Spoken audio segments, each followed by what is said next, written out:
Oke, jadi di video kali ini kita akan membahas HP di bawah 3 jutaan yang kameranya udah stabil banget karena dia udah memiliki OIS atau kalau orang Jawa OIS ya, Optical Image Stabilization. Dan perkenalkan, ini adalah Samsung Galaxy A22 LTE. Samsung Galaxy A22 LTE. Kenapa LTE-nya saya tekankan? Karena dia memiliki 2 SKU. Jadi ada yang LTE dan ada yang 5G. Untuk harga SRP-nya yang LTE ini 299 atau 3 juta kembali 1000. Tapi kalian bisa menemukan banyak banget di marketplace penjual yang jualnya itu di bawah harga SRP. Ada yang jual 2,8 sekian. Untuk link pembeliannya seperti biasa kalian bisa langsung cek di kolom deskripsi. Beda 300.000 berarti mending langsung 5G dong. Tunggu dulu ya, karena bedanya bukan hanya masalah 5G. Kalau bedanya hanya di 5G, selisihnya cuma 300.000, menurut saya di kisaran mid-range seperti ini, kalau saya pribadi ya, saya bakal langsung pilih yang 5G aja, karena selisihnya nggak terlalu banyak.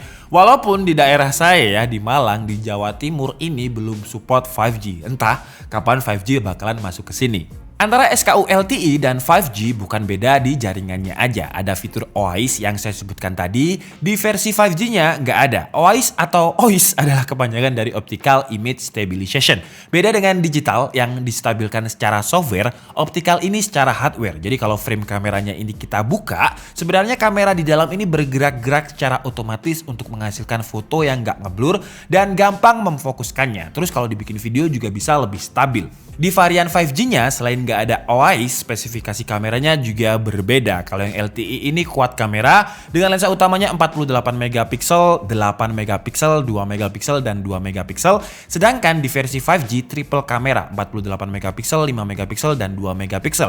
Kamera depannya juga beda. Di versi LTE lebih besar resolusinya dengan 13 megapiksel, di versi 5G 8 megapiksel. Jadi di versi LTE dengan selisih harga Rp300.000 ini, kalau saya karena di Malang belum support 5G, saya bakalan pilih yang LTE karena menurut saya kameranya di atas kertas udah lebih baik yang versi LTE. Dan untuk hasil kameranya menurut saya juga udah bagus banget ya untuk sebuah HP di bawah 3 juta. Warnanya itu nggak terlalu oversaturated, masih terlihat natural. Perbedaan antara lensa ultrawide dan wide ketika cahaya cukup juga nggak begitu kerasa. Tapi kalau low light memang masih cukup kerasa. Di lensa ultrawide-nya hasilnya agak lebih gelap. Sementara di lensa wide cahayanya yang masuk bisa lebih banyak. Jadi gambarnya bisa lebih terang. Terus dengan OIS-nya ini kita bisa ambil objek foto dengan cepat karena autofocusnya bisa bekerja dengan cepat. Tapi kalau untuk HDR-nya ya kurang cepet sih ya.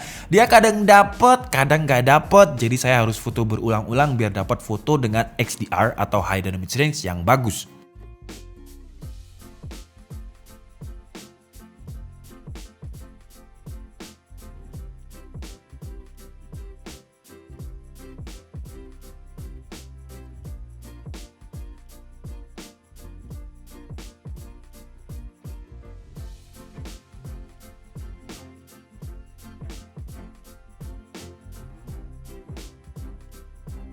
Oke, jadi ini adalah ya dengan kita coba jalan ya, apakah voice-nya bisa baik. Jadi ini ala-ala tadi ada polisi tidur ya.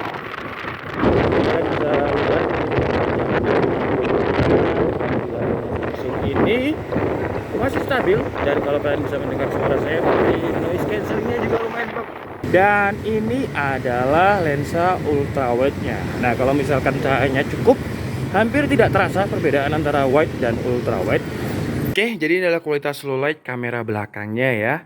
Dan kalau saya jalan tadi udah saya cobain dan dia stabil banget. Ini pakai lensa ultrawide. Kalau di layarnya sini sih nggak terlihat noise karena dia AMOLED, jadi warna hitamnya pekat banget. Cuman kalau putih-putih nih ya di sini nih masih ada cukup noise nih.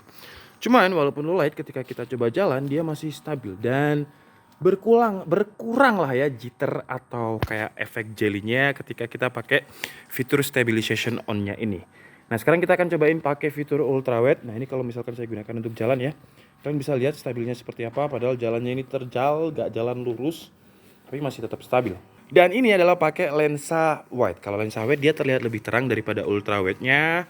Hampir semua HP kayak gitu ya. Kursi siapa tuh di situ tuh? Dan kalau misalkan saya jalan, ini saya coba jalan agak cepat lagi ya. Tuh kalau kalian lihat stabil banget tuh ini. Kita coba jalan lagi melewati ini rintangan ya, biar kayak Ninja Hattori tuh. Lewati gunung, lewati lembah tuh. Jadi menurut saya stabil banget. Cuman ngecropnya lumayan ya dia ya. Jadi kalau misalkan ultra wide-nya tadi bisa ultra wide banget, tapi kalau nge-wide-nya agak ngecropnya lumayan. Nah di situ ada kandang burung saya yang burungnya udah meninggal ya, karena kemarin sempat kena covid dan jadi nggak ada yang ngurus.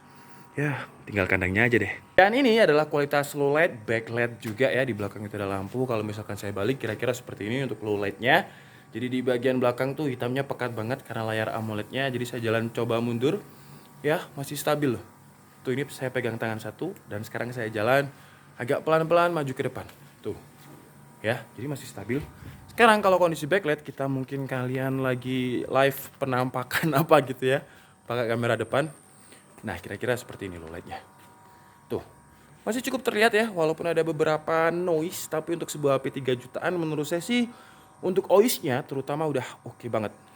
Untuk layarnya di harga di bawah 3 juta ini kita juga udah dapat layar dengan panel Super AMOLED dengan 16 juta warna dan 600 brightness nits. Di bawah 3 juta loh ya, Super AMOLED brightnessnya 600 nits dengan 16 juta warna. Jadi kalau misalkan kita lihat layarnya ini di bawah matahari yang terik banget, kita masih bisa melihatnya dengan jelas. Tapi masalahnya kan PPKM ya, kita mau kemana? Ya kalau misalkan kita lagi jemur, karena kan sekarang lagi musim jemur badan ya. Siapa tahu kalian jemur itu sambil streaming YouTube atau Netflix dan cahayanya terik banget, kalian masih bisa jemur sambil streamingan. Terus buat kalian yang suka scrolling di sosial media, di online shop, layar dari Samsung ini juga udah smooth karena dia udah memiliki 90 Hz refresh rate. Browsing berita itu enak banget, smooth, licin dan responsif. Tapi untuk resolusinya dikurangi sama Samsung. Resolusinya masih 720x1600 atau XD+. Mungkin biar harganya bisa tetap terjangkau ya. Kalau ngejar Super AMOLED dengan Full XD+ di harga 3, sekian, kalian bisa cari Samsung Galaxy A32. Itu Super AMOLED Full XD+. Sebenarnya resolusi XD+ ini kalau misalkan nggak kita plototin pixelnya, nggak kita cari-carilah pixel yang pixelated ini, menurut saya nggak begitu kerasa kok di dimensi layarnya yang 6,4 inch ini. Dan buat kalian pecinta Netflix, security wideband-nya juga sudah ada di L1. Jadi kalian bisa streaming dengan kualitas XD. Sekarang kita bahas masalah performanya. Jadi untuk Samsung Galaxy A22 LTE ini menggunakan Helio G80 yang boost clock-nya itu sampai 2 GHz. Sementara yang 5G dia pakai Dimensity 700 yang boost-nya bisa sampai 2,2 GHz. Jadi selisihnya 200 MHz lebih kenceng yang 5G. Tapi Helio G80 di Samsung A22 LTE ini udah cukup lah untuk kebutuhan ringan ke medium. Untuk multitasking, RAM-nya juga udah 6 GB, internalnya juga cukup besar dengan 128 GB. Dan untuk performanya, A22 LTE dengan Helio G80 di Antutu versi 9 mendapatkan 201.000 dan di Geekbench 5, single core-nya ini 316, multicore-nya 1227. Terus kalau digunakan untuk main game mainstream, contohnya seperti PUBG dia bisa dapat settingan smooth ultra yang mentok ada di 40 fps dan di PUBG ini nggak ada masalah sama sekali, masih ada di range 35-40 fps untuk average-nya, nggak pernah turun di bawah itu. Nah, kalau kita gunakan untuk main game yang lumayan berat ya, Genshin Impact, sebenarnya dia bukan segmennya sih ya.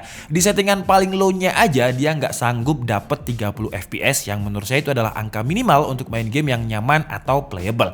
Karena sekali lagi dia bukan HP gaming, bukan segmennya, jadi wajar kalau di harga segini chipsetnya kurang powerful. Tapi keuntungannya dengan chipset yang nggak butuh daya banyak seperti Helio G80 ini, baterai dari Samsung A22 LTE ini jadi awet banget.